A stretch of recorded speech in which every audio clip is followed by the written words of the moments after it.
Okay, as we begin today, a couple things to talk about. First, if you have not submitted the notes yet, several of you already have submitted the notes yet for last Thursday's lecture, which we missed because of me being out of town.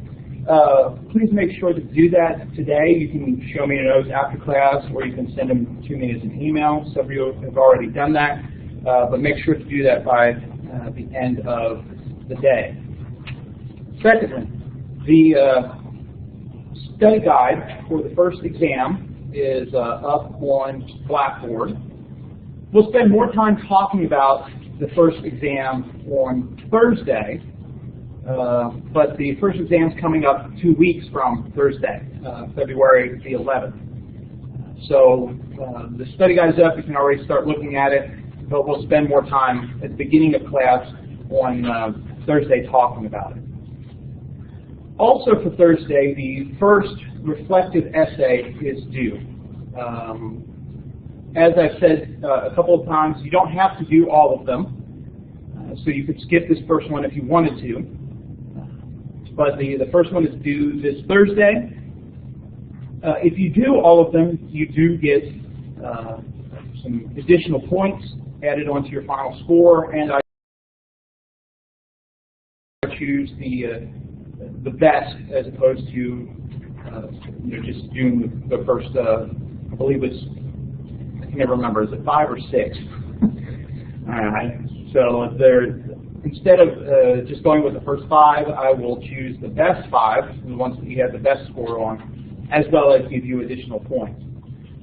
So what I wanted to start today with, before picking up back with the notes, is kind of going through this first text to kind of give you an idea of what I'm looking for. So really, while it's not writing the paper for you, hopefully put you in a good position where you can consider doing this first one, even if you have been thinking about skipping it. And so I handed out to everyone a copy of the first reading, and as you can see, it's not very large. I'm going to share the screen here so those that are watching online will be able to see as well. The first text for this week's reflective essay is the Pittsburgh platform.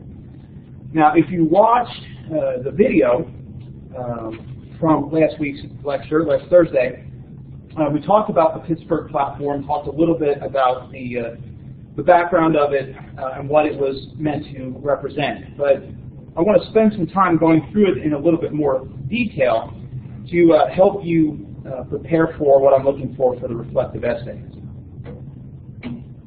So this reading, not too long, we won't take the time to read it through, but I do want you to consider doing this first one because of the length and the fact that we'll be talking about it.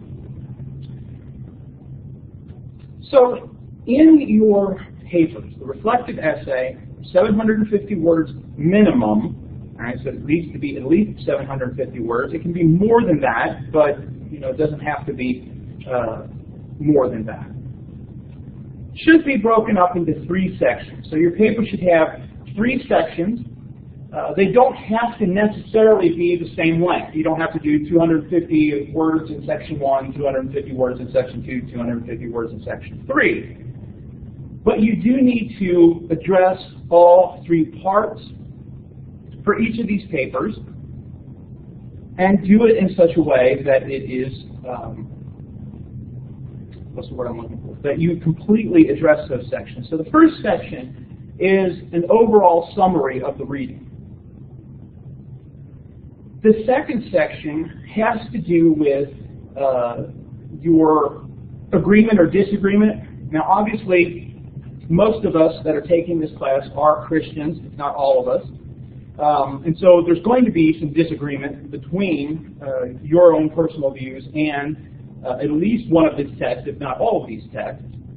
But essentially what I'm looking for you to do is to interact with the ideas of the text. And so you're not disagreeing just because it's Judaism or just because it's an Islamic text, but disagree with the ideas that are presented, and say why. Why is it you disagree with it? Something more substantial than I'm a Christian, and so I don't agree with Judaism. I'm a Muslim, so I disagree with Buddhism. I'm an atheist, and so I disagree with all of it. It's got to be a little bit more substantial than that. And then the third section should be a reflective section, thinking about what kind of things do we learn about the particular religion through this text. So in this case, Judaism. What do we learn about Judaism through this text? That might be one direction to go. What are some useful ways to talk to, in this case, Reformed Jews about the interaction between Judaism and Christianity? And so there's a couple of different directions that you can go, but essentially I want you to think critically, meaning addressing the issues, thinking through the consequences of the ideas, and also reflectively. How do I think about how the concepts in this text tell me about Reformed Judaism, and then how do I, as, for example, a Christian, interact with such a person? Where are points of agreement? Where are points of disagreement? Where are some places to have conversation? So that first section, again, is a summary section. Now, a majority of these texts are longer than 250 words, so obviously you have to go through and kind of condense a lot of what's being said. Now, in the case of the Pittsburgh platform, not a lot. But essentially, in your summary, what you want to do is hit the main ideas. What are the most important concepts coming out of this text, whether it's Pittsburgh platform or one of the others?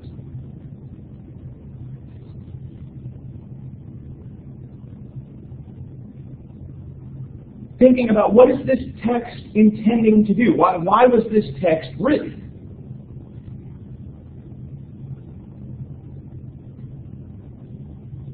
What are some of the major concepts? Now this one is a little bit easier to some extent because in the document itself there is a numbering of different aspects, right? So you can see on there, right? First, second, third, all the way up to 8. So, in this text, it's a little bit easier trying to find where the main ideas are because they're numbered for you. Right? So that makes it a little bit easier than maybe in some other texts. But looking at that first paragraph, for example,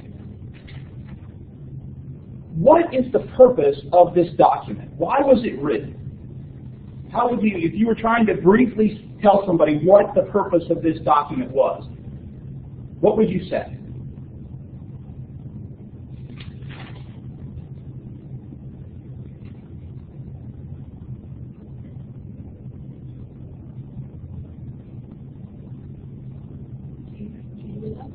Okay, to unite Judaism. To erase any misunderstanding Okay, so to correct any sort of misunderstanding.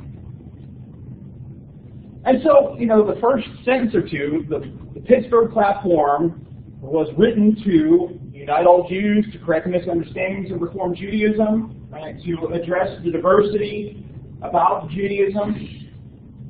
And so, thinking about summarizing that. So, looking down through the rest of that document, what are some key ideas that come out of the Pittsburgh platform? Looking through it, tell me key ideas. Deity is addressed, Scripture is addressed. Those are pretty big. Just laws that are still followed by them and laws that were dropped off. Yeah, so you would, again, this one's easier because of the numbers, right? And so the Pittsburgh platform was written to correct misunderstandings of Judaism and to unite Jews together. It dealt with the following topics, right? God, the Bible, Mosaic law, regulations, other, the Messianic hope, other types of things. Now, obviously, you want to say a little bit more than that, right? Because what are the positions on those ideas? So, in this first paragraph, what are Reformed Jews saying about God?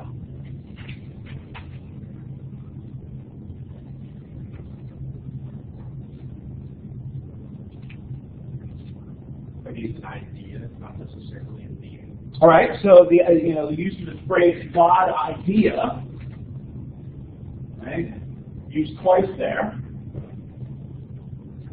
What else can you pull out of this first paragraph, or second paragraph technically, about how they're presenting God?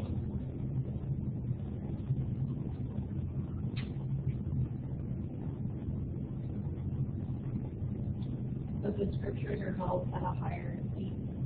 Okay. If the scriptures are held in a higher esteem, what else?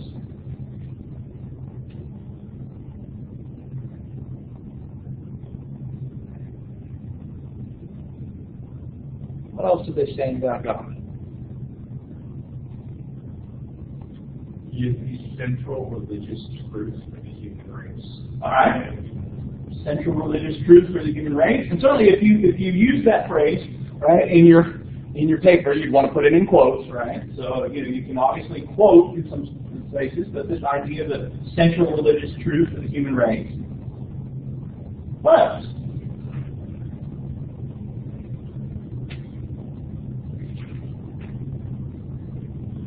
What about that first sentence of that paragraph?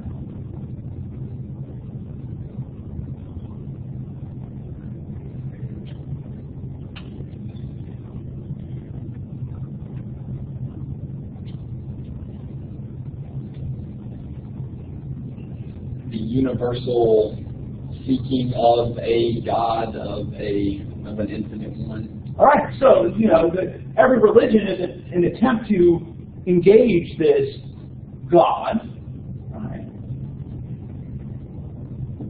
And they're trying to find the consciousness of the indwelling of God in man. But Judaism is the highest one, right? Judaism has got it the most right. So, in talking about this first idea, you want to describe those kind of things, right? So, you start off by what it's for, and then talk about what are the ideas is the conception of God, etc. All right, and then a sentence or two about what each of these points represents. Right. So the first section there, some things about God. The second about the Bible. The third about Mosaic law. The fourth about Mosaic practice. The fifth about the Messianic hope. The sixth about the progressive nature of Judaism. The seventh about the soul of humanity, and eighth about in the eighth there's some ideas here about social justice.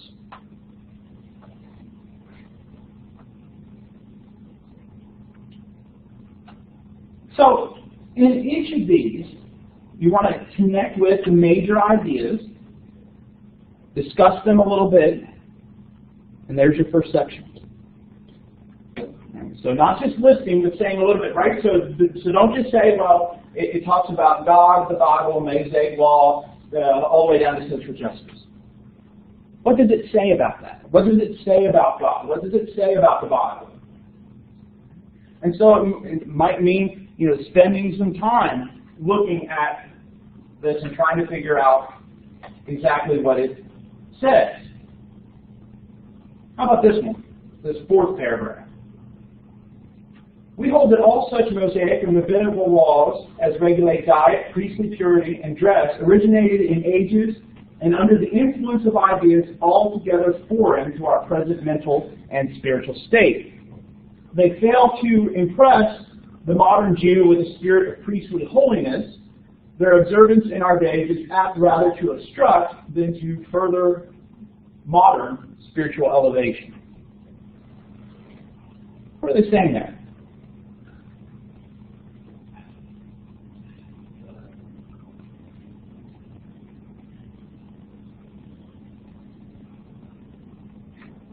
and the laws that we read about in the the first few books of the Bible are not. I think they're not even saying that they're not applicable to their society today, but they're saying that they can even, I think, hinder their progression of Judaism today. So.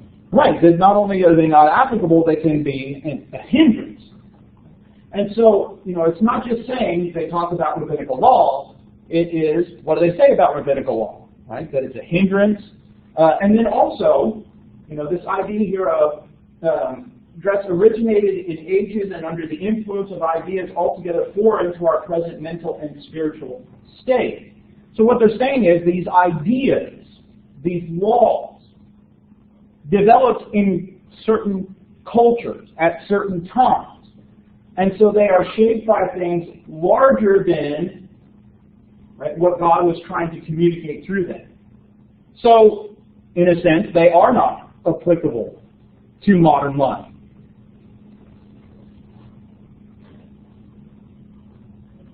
So the first section, go through, discuss briefly, paragraph 2, 3, laying out a summary of the major ideas, not just listing them, but describing them.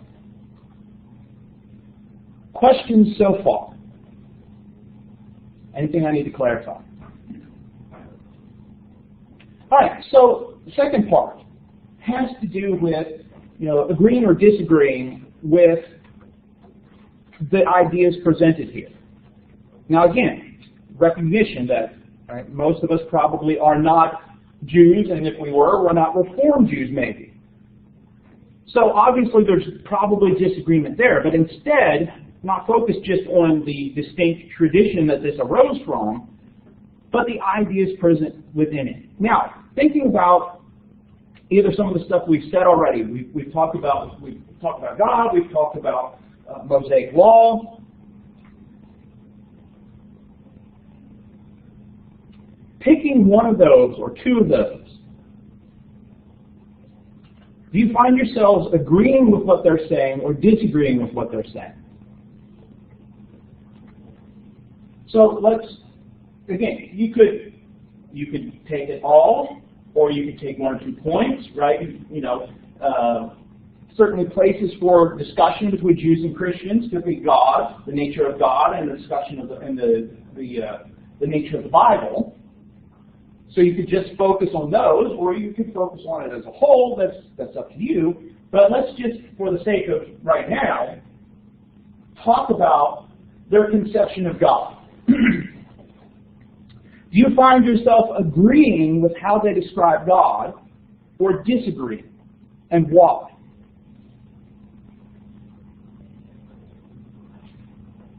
I certainly disagree, because if you look back in the Old Testament, you can see that he really is a figure that very much reacted with the Jewish people and certainly influenced just about everything that they did to an extent.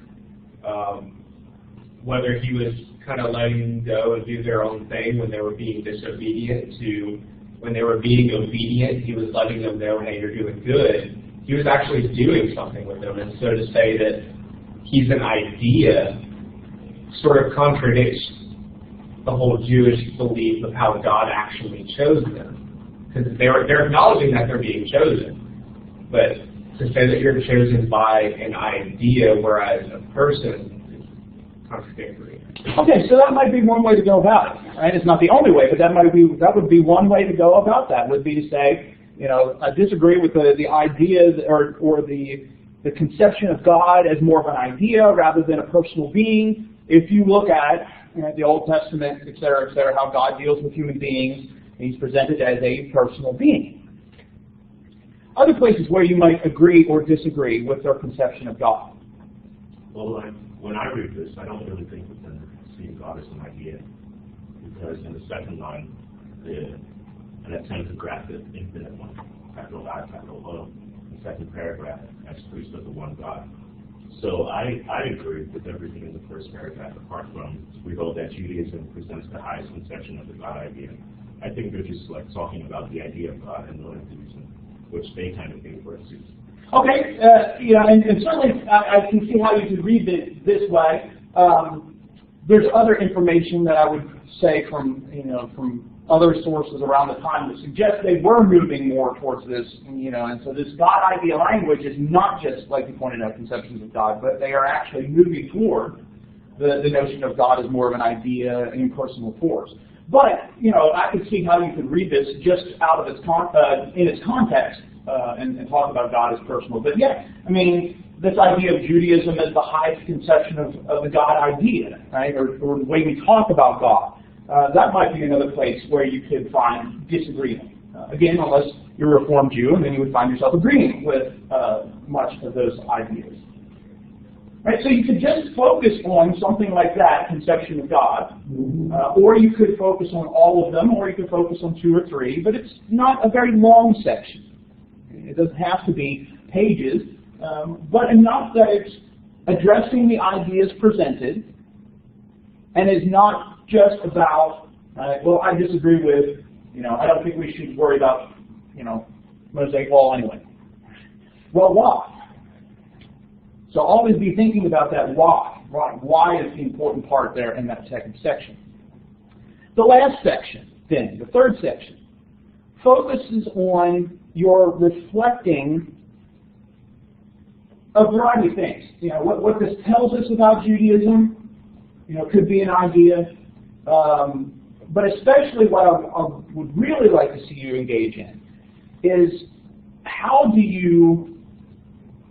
would you connect with a Reformed Jew from a Christian standpoint? Now, Reformed Judaism has developed since 1885 when this is written, so it still reflects a lot of Reformed Judaism, but other things have developed as well. Where are some places where you could find points of conversation? Not just like debate and disagreement, but conversation between a Christian and a Reformed Jew.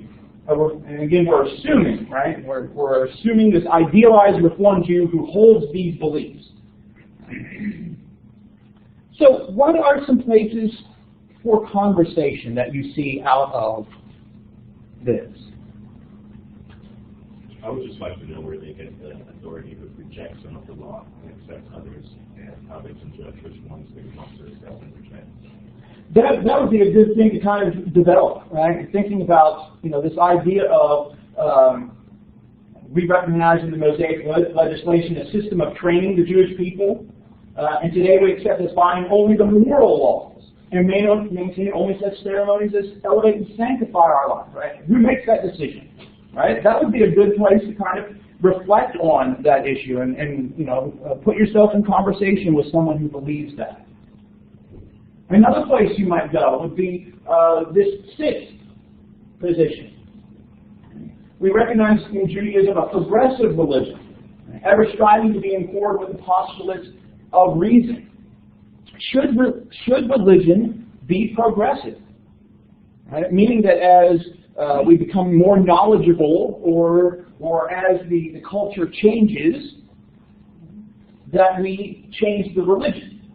We change our thinking. We change our practice.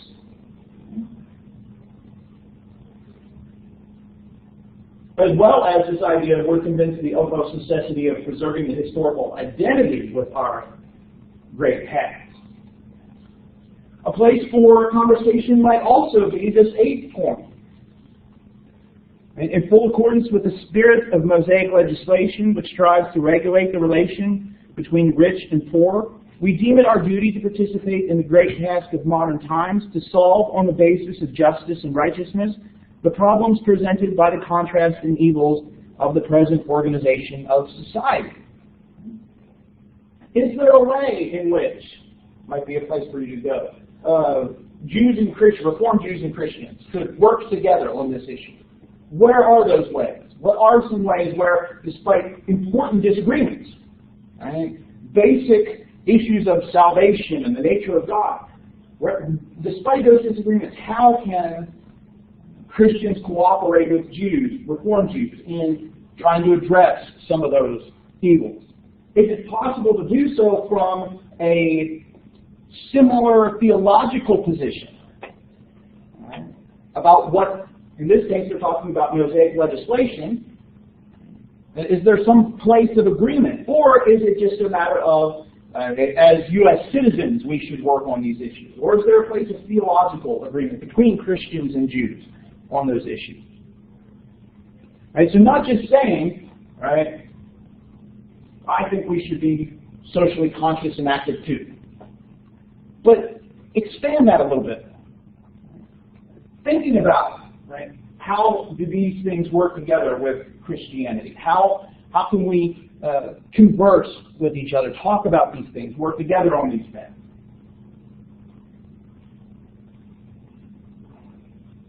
What questions do you have? What can I clarify? What can I do to help you as you're thinking about trying to pull all this together in a paper?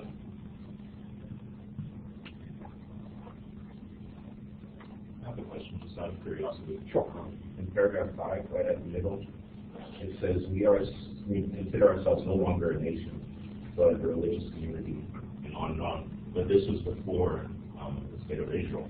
So, like now, does their view of the Messiah change, or do they not consider Israel a viable state? They still are interested in a messianic age. Right? There's going to be this age of peace and prosperity, not so much a personal Messiah. But they also are very supportive of the nation-state of Israel. Still with the idea of you don't have to go to Israel and live there. But yeah, this was 60 years before that. So in the grand historical scheme, we could say they were short-sighted, but the 1880s, that seemed like that was the way it was going to go. So yeah, there's still that idea of the Messianic age and the support of Israel, even though the historical situation changed between then and now. What other questions? What are some other places that can help you think about what I'm looking for, what to focus on, what to pay attention to?